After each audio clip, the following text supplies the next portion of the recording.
Guys, ಈ ಚಳಿಗಾಲದಲ್ಲಿ ನೀವು ಯಾವುದಾದ್ರೂ ಚಟ್ನಿ ತಿನ್ನಿ ಅಥವಾ ಬಿಡಿ, ಆದರೆ ಈ ಶುಂಠಿ ಚಟ್ನಿ ಮಾತ್ರ ಮಿಸ್ ಮಾಡ್ಕೋಬೇಡಿ. ಈ ಸೀಸನಲ್ಲಿ ರೆಸ್ಪಿರೇಟರೀಸ್ ಇಶ್ಯೂಸ್ ತುಂಬ ಜನರಿಗೆ ಬರುತ್ತೆ, ಲೈಕ್ ಥ್ರೋಟ್ ಇನ್ಫೆಕ್ಷನ್ಸ್ ಆಗಿರ್ಬೋದು, ಕಫ್ ಆಗಿರ್ಬೋದು.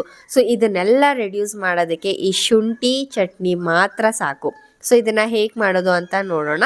ಮೊದಲಿಗೆ ನೀವು ನೋಡ್ಬೋದು ನಾನು ಎಷ್ಟು ಶುಂಠಿ ತೊಗೊಂಡಿದ್ದೀನಿ ಅಂತ ಹೇಳಿ. ಜಸ್ಟ್ ಫಾರ್ 2 days ಯೂಸ್ ಮಾಡೋಕ್ಕೋಸ್ಕರ ಸ್ವಲ್ಪ ಕ್ವಾಂಟಿಟಿಯಲ್ಲಿ ತೊಗೊಂಡಿದ್ದೀನಿ.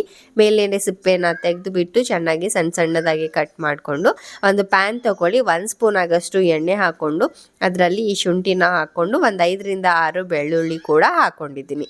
ಸೊ ಇದನ್ನು ಇವಾಗ ಸ್ವಲ್ಪ ಲೈಟ್ ಬ್ರೌನ್ ಕಲರ್ ಆಗೋವರೆಗೂ ಫ್ರೈ ಮಾಡ್ಕೋಬೇಕು ಅಷ್ಟೇ, ಜಾಸ್ತಿ ಫ್ರೈ ಮಾಡೋ ಅವಶ್ಯಕತೆ ಇಲ್ಲ.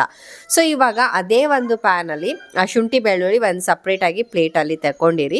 ಅದೇ ಪ್ಯಾನಲ್ಲಿ 1 ಸ್ಪೂನ್ ಆಗೋಷ್ಟು ಎಣ್ಣೆನ ಹಾಕ್ಕೊಂಡು 1 ಸ್ಪೂನ್ ಆಗಷ್ಟು ಕಡಲೆಬೇಳೆ, 1 ಸ್ಪೂನ್ ಆಗಷ್ಟು ಉದ್ದಿನಬೇಳೆ, 1 ಸ್ಪೂನ್ ಆಗಷ್ಟು ಧನಿಯಾ ಬೀಜ, ಅರ್ಧ ಸ್ಪೂನ್ ಆಗಷ್ಟು ಜೀರಿಗೆ ಮತ್ತು 1/4 ಸ್ಪೂನ್ ಆಗಷ್ಟು ಮೇಥಿ ಕಾಳು ಅಂತ ಇರುತ್ತಲ್ವ. ಸೊ ಅದನ್ನು ಹಾಕ್ಕೊಂಡು ಮೀಡಿಯಮ್ ಫ್ಲೇಮ್ ಮೇಲೆ ಚೆನ್ನಾಗಿ ಲೈಟ್ ಗೋಲ್ಡನ್ ಬ್ರೌನ್ ಆಗೋವರೆಗೂ ಫ್ರೈ ಮಾಡ್ಕೊಳ್ಬೇಕಾಗತ್ತೆ. ಆ್ಯಂಡ್ ಇದಕ್ಕೆ ಬ್ಯಾಡಗೆ ಮೆಣಸಿನ್ಕಾಯಿ, ಇದು ಕಲರ್ ಚೆನ್ನಾಗಿ ಕೊಡುತ್ತೆ ಆ್ಯಂಡ್ ಜಾಸ್ತಿ ಖಾರ ಇರೋದಿಲ್ಲ.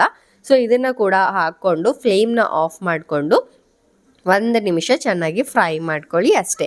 ಪೂರ್ತಿ ತಣ್ಣಗಾಗೋದಕ್ಕೆ ಬಿಡಿ. ತಣ್ಣಗಾದ್ಮೇಲೆ ಒಂದು ಮಿಕ್ಸಿ ಜಾರ್ನ ತಗೊಂಡು ಅದಕ್ಕೆ ಇದನ್ನೆಲ್ಲ ಟ್ರಾನ್ಸ್ಫರ್ ಮಾಡ್ಕೊಳ್ಳಿ. ಆ್ಯಂಡ್ ಫ್ರೆಂಡ್ಸ್, ಇನ್ನು ನೀವು ಚಾನಲ್ಗೆ ಸಬ್ಸ್ಕ್ರೈಬ್ ಆಗದೇ ವಿಡಿಯೋ ನೋಡ್ತಾ ಇದ್ದೀರಾ ಅಂತ ಚಾನಲ್ನ ಸಬ್ಸ್ಕ್ರೈಬ್ ಮಾಡ್ಕೊಂಡಿರಿ. ಸೊ ದಟ್ ನಿಮಗೆ ವಿಂಟರ್ ಸ್ಪೆಷಲ್ ಡಿಶಸ್ನ ನನ್ನ ಒಂದು ಚಾನಲಲ್ಲಿ ನಿಮಗೆ ನೋಡೋದಕ್ಕೆ ಸಿಗುತ್ತೆ.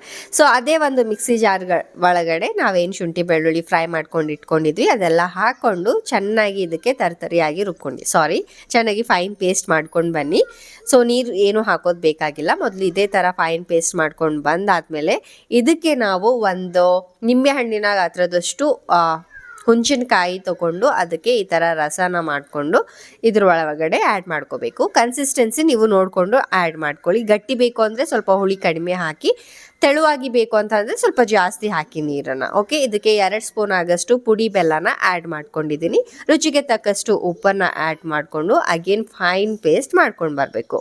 ಸೊ ಫ್ರೆಂಡ್ಸ್, ನೀವು ನೋಡ್ಬೋದು ನಾವು ಶುಂಠಿ ಚಟ್ನಿನ ಎಷ್ಟು ಈಸಿಯಾಗಿ ಮಾಡಿದ್ದೀವಿ ಅಂತ ಹೇಳಿ. ಅನ್ನ ಚಪಾತಿ ಜೊತೆ ಪರ್ಫೆಕ್ಟ್ ಕಾಂಬಿನೇಷನ್ ಅಂತಾನೆ ಹೇಳ್ಬೋದು. ತಿನ್ನೋದಕ್ಕೆ ಏನು ಕೇಳ್ತೀರಾ ಅಷ್ಟೊಂದು ರುಚಿಯಾಗಿರುತ್ತೆ. ಈ ಒಂದು ಚಟ್ನಿನ ಈ ಚಳಿಗಾಲದಲ್ಲಿ ಒಂದ್ಸಲ ನೀವು ಖಂಡಿತ ಟ್ರೈ ಮಾಡಲೇಬೇಕು. ಮತ್ತೆ ಸಿಗೋಣ ನೆಕ್ಸ್ಟ್ ರೆಸಿಪಿ ಜೊತೆ. ಬಾಯ್.